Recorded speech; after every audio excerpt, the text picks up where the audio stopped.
बिस्मिल्लाहिर्रहमानिर्रहीम। Advance auditing lecture number 16। आज जो है न्यू चैप्टर स्टार्ट करने वाले हैं जो कि है ऑडिट रिस्पॉन्सिबिलिटीज़ एंड ऑब्जेक्टिव्स। तो इस लेक्चर में जो हमने आज डिस्कस करना है ऑडिट रिस्पॉन्सिबिलिटी एंड ऑब्जेक्टिव्स, इसको हमने दो ही लेक्चर में इसको कंप्लीट करना है। फर्स्ट ऑफ जो है इसके ऑब्जेक्टिव्स के बारे में बात करते हैं कि objectives of conducting and audit of financial statement, कि जब हम फाइनेंशियल स्टेटमेंट का ऑडिट करते हैं, ठीक है, तो उसके ऑब्जेक्टिव कौन कौन से होते हैं। देखिए, इसको हम पहले भी मोस्टली जो है इस चैप्टर को डिस्कस कर चुके हैं।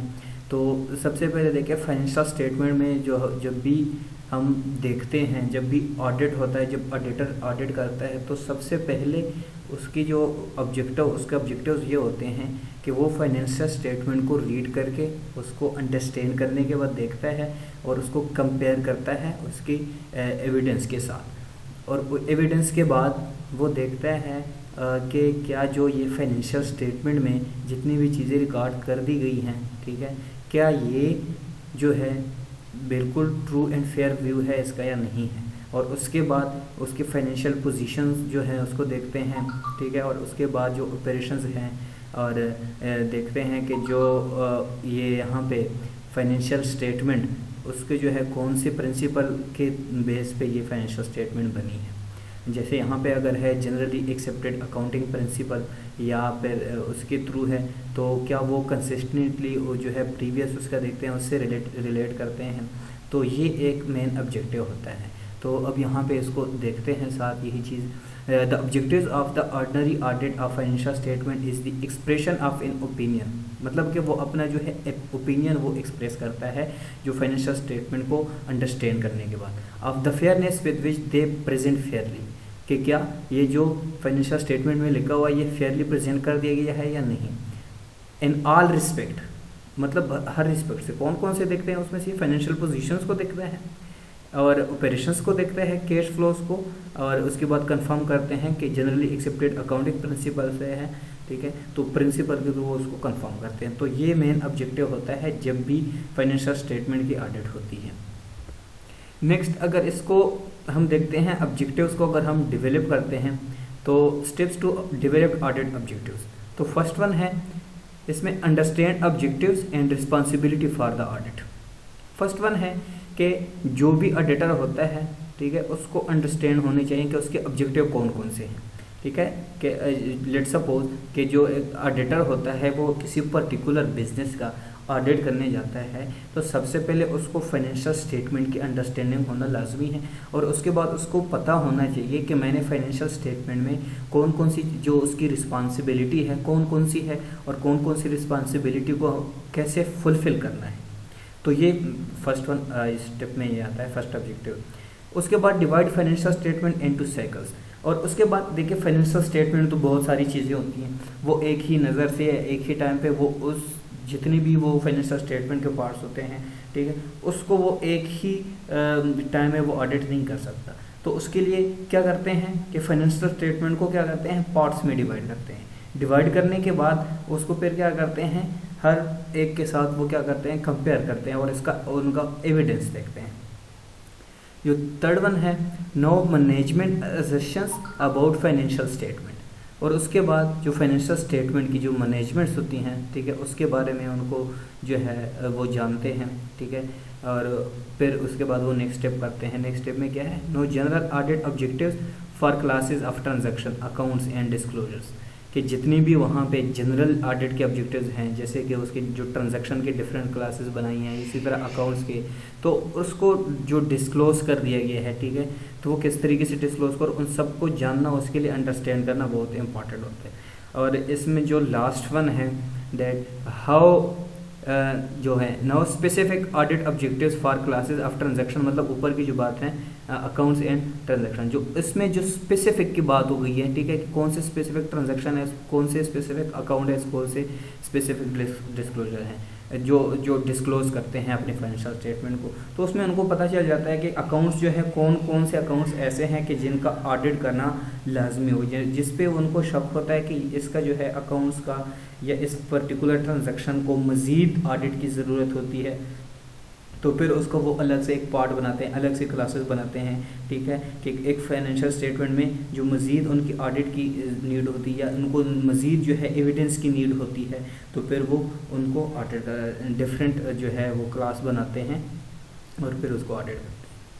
अब देखें, distinguish management responsibility for the financial statement and internal control from the auditor responsibility क्या होते हैं उसकी, for verifying the financial statement and effectiveness of internal control. तो वो सबसे पहले देखते हैं कि मैनेजमेंट रिस्पॉन्सिबिलिटी को और इफेक्टिवनेस ऑफ इंटरनल कंट्रोल। जो इंटरनल कंट्रोल की जो इफेक्टिवनेस होती है, इफेक्टिवनेस में यहाँ से मुराद ये है कि जो भी फाइनेंशियल स्टेटमेंट की जितनी भी मैनेजमेंट है, क्या वो इंटरनल कंट्रोल से वो इफेक्टिवनेस उसमें है या इफेक्टिवनेस नहीं है। इफेक्टिवनेस का मतलब ये है कि जितनी भी उससे रिलेटेड एविडेंस है क्या वो मौजूद है या नहीं है, या जितना भी काम कर दिया गया है, या मतलब लेट्स सपोज एसेट शो किए हुए हैं तो क्या उन एसेट को ये डिस्क्लोज कर सकते हैं या नहीं कर सकते, तो वो उनकी इफेक्टिवनेस होती है जो फाइनेंशियल स्टेटमेंट में जितनी भी उसकी रिस्पॉन्सिबिलिटी होती है। तो ऑडिटर की रिस्पॉन्सिबिलिटी क्या होती है कि वो उसको वेरीफाई करता है, ठीक है, जो जैसे कि हमने पिछले लेक्चर में इसको डिस्कस कर दिया है, ठीक है, जो एविडेंस का हमारा था उसमें हमने ये बातें देखी हैं कि जितनी भी चीज़ें मतलब लिखी हुई हैं, मशीनरीज लिखी हुई हैं या एसेट्स हैं, फिक्स एसेट वगैरह हैं, तो उनको वो क्या करते हैं, वेरीफाई करते हैं कि क्या जो रिकॉर्ड कर दी गई हैं यहाँ पे फाइनेंशियल स्टेटमेंट में क्या ये एग्जिस्ट करती हैं या नहीं करती। अब उसके बाद मैनेजमेंट से रिस्पॉन्सिबिलिटीज़ में देखें, management is responsible for the financial statement and for internal control. जो पर्टिकुलर बिजनेस के जो मैनेजमेंट होते हैं, ठीक, मैनेजमेंट और जो इंटरनल कंट्रोल होते हैं ये रिस्पॉन्सिबल होते हैं उसके फाइनेंशियल स्टेटमेंट में, क्योंकि जितनी भी फाइनेंशियल स्टेटमेंट में रिकॉर्डिंग की जाती है वो इन मैनेजमेंट और इंटरनल कंट्रोल के थ्रू होती है। तो जैसे कि हमने फर्स्ट लेक्चर में इसके डिस्कस किया था, द सर्बेन्स-ऑक्सले एक्ट को increases management responsibility for the financial statement, उसमें जो हमने डिस्कस किया था कि सर्बेन्स-ऑक्सले एक्ट में जो मैनेजमेंट है उसकी रिस्पॉन्सिबिलिटी इंक्रीज़ होती है फाइनेंशियल स्टेटमेंट के थ्रू, क्योंकि वो उसके रिस्पॉन्सिबल होते हैं, उसके जवाबदेह होते हैं, ठीक है, और उनसे पूछा जाता है कि जो भी मसले मसाइल होते हैं तो फिर वो क्या करते हैं, वो उनसे पूछा जाता है। It requires the CEO and the CFO of public companies to certify the quarterly and annual financial statements submitted to the Security Exchange Commission, ठीक है, क्योंकि उनको नीड हुई है CEO या CFO तो जो पब्लिक कंपनीज की होती हैं, ठीक है, या तो वो क्वार्टरली या एनुअल फाइनेंशियल स्टेटमेंट प्रिपेयर करते हैं, जो कि फिर उसके बाद क्या करते हैं, सिक्योरिटी एक्सचेंज कमीशन में वो सबमिट करते हैं। तो वो सबमिट करने से पहले वो जो जितनी भी फाइनेंशियल स्टेटमेंट हैं और जितनी रिकॉर्डिंग है वो मैनेजमेंट और इंटरनल कंट्रोल पहले एक दफ़ा उसको क्या करते हैं, वेरीफाई करते हैं। उसके बाद जब ऑडिटर आते हैं तो फिर उनके लिए भी मज़ीद जो है वो इजी होता है कि अगर मैनेजमेंट ने अपनी रिस्पॉन्सिबिलिटी सही तरह से पूरी की हैं तो फिर ऑडिटर भी उनको जो है वो ओके कर देते हैं उसकी रिपोर्ट को। उसके बाद the Sarbanes Oxley act provides for criminal penalties for anyone who knowingly falsely certifies the statement. अब देखो उसके ऊपर जो है पेनल्टीज भी लगती हैं उस मैनेजमेंट के ऊपर कि जहाँ पे उनको पता है और जो जानबूझकर कोई जो है स्टेटमेंट जो है वो गलत रिकॉर्ड करते हैं, जो गलत रिकॉर्ड करते हैं, ठीक है, क्योंकि उनको उसकी वजह से फिर जो है कस्टमर्स को या फिर जो इन्वेस्टर होते हैं वो उनको वो धोखा देते, तो इस वजह से वो क्या होते हैं उनको पेनल्टीज भी देते हैं अगर वो अपनी कोई भी रिकॉर्डिंग गलत करते हैं। उसके बाद बात आती है ऑडिटर रिस्पॉन्सिबिलिटी। अब मैनेजमेंट की रिस्पॉन्सिबिलिटी तो अपनी हो गई कि उन्होंने कोई अपनी जो है रिकॉर्डिंग गलत नहीं। अब उसके बाद ऑडिटर्स रिस्पॉन्सिबिलिटी आती है मैनेजमेंट रिस्पॉन्सिबिलिटी के बाद। अब देखिए, the auditor is responsible of planning and performing the audit to obtain reasonable assurance about whether the financial statement are free of material misstatement, जो कि मेन ऑब्जेक्टिव है ऑडिटर रिस्पॉन्सिबिलिटी में कि जो भी फाइनेंशियल स्टेटमेंट में लिखा गया है ये ट्रू एंड फेयर व्यू है या नहीं है। ट्रू एंड फेयर व्यू उनको कैसे पता चल जाता है, उनको जो है उनके एविडेंस के थ्रू पता चल जाता है, ठीक है, जैसे कि हमने इंटरनल एविडेंस और एक्सटर्नल एविडेंस की बात की थी पिछले लेक्चर में, पिछले चैप्टर में। तो उसी तरह जो मेन ऑब्जेक्टिव होता है ऑडिट का वो तो यही होता है कि वो फाइनेंशियल स्टेटमेंट में जितनी भी ट्रांजेक्शन रिकॉर्ड की गई हैं उसको देखते हैं कि ये ट्रू एंड फेयर व्यू है या नहीं। और उसके बाद जो है सेकेंड ऑब्जेक्टिव में देखें, the auditor is able to obtain reasonable, वो रीजनेबल हो सकता है but not absolute assurance that material misstatements are detected. तो उस पर जो है वो एश्योर नहीं हो सकता कि जो भी मिसस्टेटमेंट है वो डिटेक्ट कर दिए गए हैं, ठीक है, वो एब्सोल्यूटली एश्योर है या उस चीज़ पे या नहीं है, ठीक है। क्योंकि पहले भी हमने इसके बारे में बात की कि वो 100% सही नहीं है कि अगर वो कोई उसमें से जो है मिस स्टेटमेंट निकालें तो उसकी भी अगर प्रूफ ना भी हो तो क्या पता वो सच भी हो सकता है या झूठ भी हो सकता है, मतलब एरर भी हो सकता है। The auditor has no responsibility to plan and perform the audit to obtain reasonable assurance. जो ऑडिटर होते हैं उसकी रिस्पॉन्सिबिलिटी किस चीज़ पे नहीं होती, रीजनेबल एश्योरेंस पे, दैट मिस स्टेटमेंट मतलब जो एरर होती हैं that are not material to the financial statement are detected, मतलब जो मिस स्टेटमेंट दी गई जो कि फाइनेंशियल स्टेटमेंट में उनको रिकॉर्ड करते हुए नज़र आई हैं लेकिन एविडेंस में वो चीज़ नहीं है, ठीक है, तो वो ऑडिटर की रिस्पॉन्सिबिलिटी नहीं है। वो किसकी रिस्पॉन्सिबिलिटी है, वो मैनेजमेंट की रिस्पॉन्सिबिलिटी होती है कि वो उनको वो कंपेयर करें, अपने उसको रिलेट करें, ठीक है। अब उसके बाद material versus immaterial misstatements. जो मिस स्टेटमेंट्स है, ठीक है, मिस स्टेटमेंट कौन से होते हैं, misstatements are considered material if the combined uncorrected error and fraud in the financial statement would likely have change or influence the decision of reasonable person. किसी भी let suppose management को चाहिए कि उनको जो है लेट सपोज फाइनेंशियल प्रॉब्लम है और फाइनेंशियल उनको पूरा करने के लिए वो क्या करते हैं, वो कोई मिस स्टेटमेंट करते हैं, अपने जो है प्रॉफिट को इंक्रीज़ करते हैं, अपने शेयर के जो है वैल्यू वो इंक्रीज़ बताते हैं, तो इस वजह से वो इन्वेस्टर को क्या करते हैं, डिसीव करते हैं, धोखा देते हैं। तो अब उसके बाद it would be extremely costly and impossible for auditors to have responsibility for finding all immaterial error in fraud.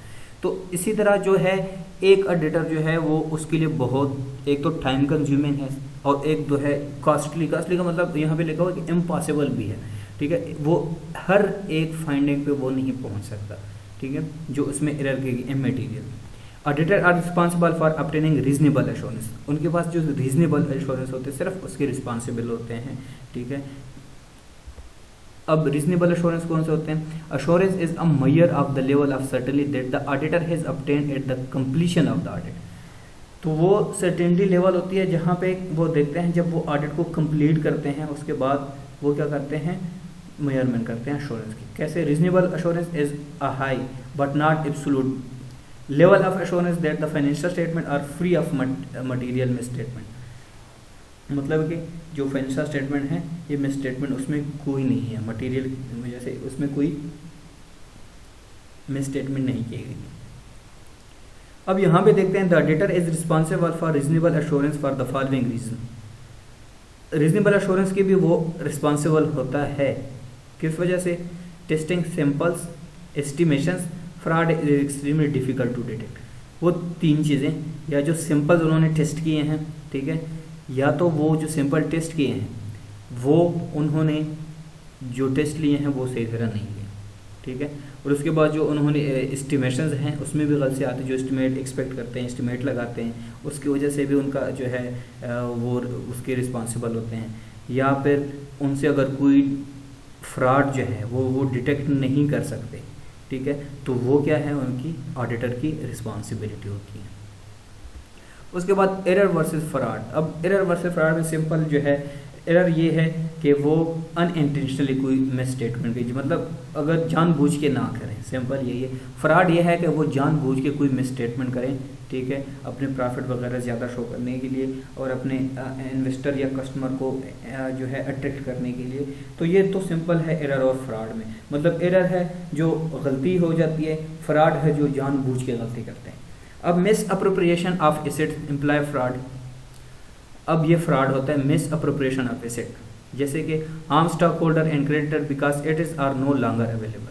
तो वो क्या करते हैं, जैसे कि वो अपने एसेट को जो है मिस अप्रोप्रिएट करते हैं, ठीक है, तो ये क्या है, फ्रॉड है एम्प्लॉय की तरफ से। अब फ्रॉडलेंट फाइनेंशियल रिपोर्टिंग, जो फाइनेंशियल रिपोर्टिंग में जो होती है वो मैनेजमेंट फ्रॉड है। एम्प्लॉय फ्रॉड है वो एसेट में करते हैं, मैनेजमेंट किस में करते हैं, फाइनेंशियल रिपोर्टिंग में। Harms user by providing them incorrect financial statement information for the decision making. तो वो मैनेजमेंट जो है वो डिसीजन मेकिंग के वो क्या उनकी वजह से वो डिसीजन लेते हैं, ठीक है, फाइनेंशियल रिपोर्टिंग की वजह से, तो फिर वो क्या करते हैं, वो मिस स्टेटमेंट करते हैं अपनी फाइनेंशियल रिपोर्टिंग में। और प्रोफेशनल स्किप्टिज्म जो है उसकी बात करते हैं। The audit must be planned and perform with the attitude of professional scepticism. जो भी उसके प्रोफेशनल जितने भी स्किप्टिज्म होते हैं उसके थ्रू उसको काम करना चाहिए, कि जितने भी उसके फॉलो स्टेप्स वगैरह लेके हैं उसके थ्रू किया। Auditor should not assume that management is dishonest. अब मैनेजमेंट ये नहीं कह सकता कि जो भी फाइनेंशियल मैनेजमेंट है ये डिसऑनेस्ट है, क्योंकि फाइनेंशियल स्टेटमेंट में रिकॉर्डिंग है उसमें फ्रॉड है, but the possibility of dishonesty must be consider. लेकिन वो कंसिडर कर सकता है, ये कह नहीं सकता बट कि उसको कंसिडर कर सकते हैं। अगर कोई जो है उसको प्रूफ नहीं मिलती तो वो ये कंसिडर करता है कि क्या है यहाँ पे डिसऑनेस्टी हुई है। अब उसके बाद auditor responsibility for discovering illegal act. जो इलीगल एक्ट हैं, ठीक है, उसके अगर देखें हम रिलेट करें तो कौन सी रिस्पॉन्सिबिलिटी हो सकती है। Illegal act violation of laws or government regulations other than fraud. जो फ्रॉड के अलावा है, ठीक है, जो लॉस को जो है वायलेट करते हैं गवर्नमेंट को, ठीक है, तो वो उसको जो है हम कहते हैं इलीगल एक्ट्स। जैसे वायलेशन ऑफ टैक्स लॉस, जो टैक्स लॉ में वो कोई वायलेशन करते हैं, ठीक है, अपने प्रॉफिट को कम शो करते हैं, ठीक है, और जो मशीनरीज हैं उसको ज़्यादा वो देखते हैं कि हमने ज़्यादा मशीनरी जो है इस दफ़ा बाई की हैं, ठीक है, टैक्स से बचने के लिए। Violation of environmental protection law, उसके अलावा जो एनवायरमेंटल प्रोटेक्शन है, ठीक है, उसका वो अगर ख्याल नहीं रखते हैं, ठीक है, लेट सपोज किसी जो है कंपनी है प्रोडक्शन कंपनी, तो उससे जो है लेट सपोज जो है उसकी एनवायरमेंटल बहुत ही उसकी वजह से एनवायरनमेंट ख़राब होता है, ठीक है, पोल्यूशन होती है, तो क्या, तो ये भी इलीगल एक्ट्स होते हैं। जो भी पोल्यूशन है, ठीक है, उसको उनको क्या करना चाहिए, पहले से उसको वो करना चाहिए कि वो जो है एनवायरनमेंट कोई बैड इम्पैक्ट ना पड़ जाए। अब डायरेक्ट इफेक्ट इलीगल एक्ट्स। अब जो डायरेक्ट इफेक्ट है, have a direct financial effect on specific accounts balance in the financial statement. इसकी डायरेक्ट फाइनेंशियल स्टेटमेंट पे भी इफेक्ट होता है इलीगल एक्ट का। जैसे कि एग्जांपल है, violation of tax laws affects income tax expenses and income tax payable. जैसे कि जो इनकम टैक्स के जो लॉज हैं, ठीक है, वो किस चीज़ को, एक्सपेंसेस एंड जो इनकम टैक्स पेएबल है उस पर इफेक्ट होते हैं। इसी तरह जो लास्ट वन है हमारे पास, इनडायरेक्ट इफेक्ट्स कौन से होते हैं इलीगल एक्ट्स के, affects financial statement only indirectly। Let's suppose violation of environmental protection law, ये जो इनडायरेक्टली है, ठीक है, financial statement are only affected if there is a fine और सैंक्शन। जहाँ उन पे फाइन लग जाए, ठीक है, तो फिर तो वो डायरेक्ट इफेक्ट हो जाता है उसके फाइनेंशियल स्टेटमेंट। इनडायरेक्ट इफेक्ट में कौन सा हो जाते हैं, जो डायरेक्टली उसके फाइनेंशियल स्टेटमेंट से अटैच नहीं होते, जैसे कि एनवायरमेंटल जो है प्रोटेक्शन है उसके अलावा उसके अगेंस्ट कोई काम करते हैं, ठीक है, या फिर इसके अलावा जो है अपने वो एम्प्लॉयज़ के साथ कोई उनकी जो है बोनस वगैरह नहीं देते, ठीक है, या वो तो डायरेक्ट इफेक्ट में आता है। इसी तरह मतलब जो आउटसाइडर जितने भी हैं जिसकी वजह से आउटसाइडर की वजह से फाइनेंशियल पे इफेक्ट होता है उसको कहते हैं फाइनेंशियल इनडायरेक्ट इफेक्ट होते हैं, जो कि डायरेक्टली तो फाइनेंशियल स्टेटमेंट पे उनका इफेक्ट नहीं होता, लेकिन अगर देखा जाए तो बाद में उसका इफेक्ट हो भी सकता है, ठीक है, जिसको हम कहते हैं indirect effect of illegal acts.